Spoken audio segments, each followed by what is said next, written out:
Salut à vous mes chers et fidèles abonnés. Alors aujourd'hui dans cette vidéo on va parler du good morning et de est-ce qu'il faut être en position high bar ou low bar sur son good morning.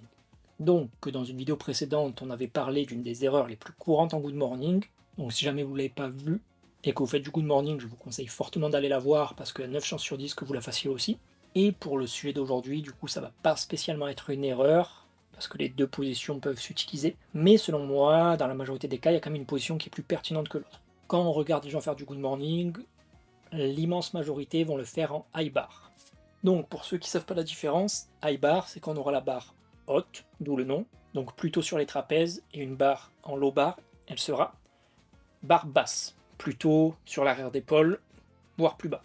Et donc la majorité des gens auront tendance à faire le good morning en high bar, ici, et du coup, ils feront hop, leur good morning comme ceci. Mais Si vous demandez à ces gens-là pourquoi est-ce qu'ils font en high bar et pas en low bar, généralement ils vont vous répondre qu'ils se sont jamais posé la question, ou alors que c'est parce qu'on leur a dit de faire comme ça, ou parce que leur gourou ou influenceur de muscu préféré le fait comme ça. En musculation, dans le sport ou dans la vie en général, une des questions qui vous aidera le plus, c'est pourquoi. Quand les gens font quelque chose, demandez-leur pourquoi ils le font. Quand les gens vous disent que quelque chose ne marche pas, demandez-leur pourquoi ça ne marche pas. Si la réponse de la personne c'est je sais pas, ou parce qu'on m'a dit que c'était comme ça, ou parce qu'on m'a dit de faire ça, généralement c'est très mauvais signe. Donc, si on ne sait pas pourquoi on fait du high bar en good morning, il suffit de se poser la question de à quoi ça sert de faire du high bar généralement. Au squat, le high bar, ça permet d'avoir le buste plus vertical que en low bar. En low bar, on se penche plus vers l'avant. En high bar, on est un peu plus vertical, ça permet de cibler un petit peu plus les quadriceps, on va dire, d'avoir un petit peu plus de dorsiflexion de cheville et donc plus de flexion de genou. Donc maintenant qu'on sait à quoi sert le high bar et à quoi sert le low bar, donc high bar, buste plus droit, low bar, plus penché, maintenant il faut se demander à quoi ça sert le good morning. Pourquoi on fait du good morning dans notre cas? Généralement, pourquoi on fait du good morning? Pour travailler l'extension de hanche. Donc les ischios, les fessiers, le bas du dos en isométrie. Et qu'est-ce qu'on fait dans un good morning? Est-ce que pendant un good morning, on cherche à avoir le buste à la verticale? Non. Le but d'un good morning, au contraire, c'est de se pencher vers l'avant. Et donc, le high bar n'a pas d'intérêt en good morning.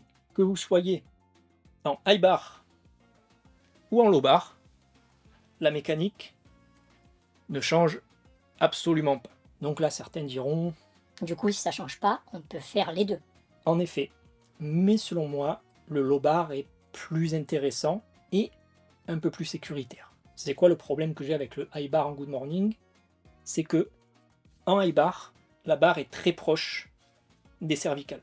Et en good morning, surtout avec les gens qui sont pas très bons techniquement dessus ou les débutants sur l'exo, c'est pas rare de voir la barre qui a tendance un petit peu à remonter, à rouler un petit peu pendant l'exercice. Et quand on est en high bar, à peine on remonte un petit peu, on est directement sur les cervicales. Et on n'a pas envie d'avoir une barre de 150 kg, de 180 kg ou de 200 kg qui roule et qui met un levier sur les cervicales. Donc c'était comme ça qu'il y avait quelqu'un qui s'était tué en squat, en loupant son squat. En fait, il est un peu parti en espèce de good morning, la barre lui a roulé sur la nuque, et donc, elle a pété. Donc évidemment, c'est un scénario un peu extrême, mais il vaut mieux être trop prudent que pas assez.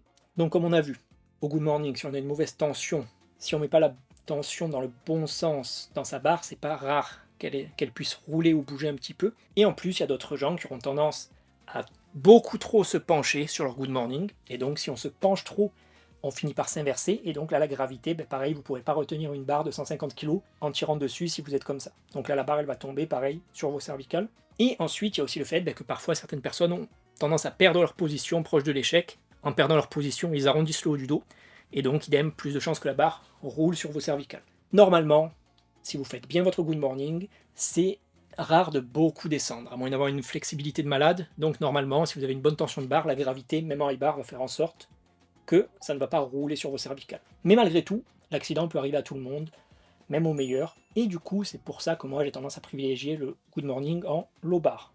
Donc là, quand je suis en low bar, même si je descends trop haut, même si j'ai une mauvaise tension de barre, même si je m'arrondis un peu et qu'il y a du mouvement, en fait ma barre ne va pas passer sur mes cervicales, elle va passer de low bar à high bar. Et donc ça me laisse le temps de passer en squat, ça me laisse le temps d'aller sur mes sécu, ça me laisse le temps de lancer la barre ou autre, si jamais je sens que je vais avoir un accident bête. Quand on est en high bar, il suffit d'un tout petit mouvement pour que la barre passe sur nos cervicales et qu'on se fasse mal. Donc le fait que la barre passe de low bar en high bar, on peut peut-être se faire mal au bas du dos, etc. parce que ça rallonge le levier. Mais entre se faire un petit back tweak ou se blesser au cervical, selon moi le choix est vite fait. Donc en low bar, comme pour le squat, vous aurez tendance à mettre plus lourd qu'en good morning high bar. Mais ça c'est pas un problème, c'est juste que le levier est différent, il suffit juste d'ajuster les poids et ça restera la même chose. Comme d'habitude, ça c'est mon point de vue, c'est mon expérience personnelle, mais n'hésitez pas à essayer les deux positions, vous prenez une barre à vide, vous tâtez un peu le terrain et vous voyez un peu comment vous vous sentez sur les deux variations. Mais normalement vous verrez que côté recrutement musculaire, côté trajectoire, côté mécanique du mouvement, il n'y a pas vraiment de différence entre les deux positions de barre. Il y en a juste une qui est un peu plus sécuritaire, un peu plus stable généralement, et un peu plus agréable. Donc voilà, je pense que c'est tout pour ce petit sujet. Comme d'habitude, si vous avez des questions sur ça, ou si vous voulez me remercier de mon travail, n'hésitez pas à laisser un commentaire sous la vidéo. Si vous voulez me soutenir financièrement pour me permettre de m'acheter un fauteuil roulant plaqué or quand je serai blessé à 40 ans, je vous mets le lien de ma boutique en description. Si jamais vous avez d'autres questions, des demandes ou autres, n'hésitez pas à aller vous abonner à mon Instagram. Et pour les autres, je vous dis à plus.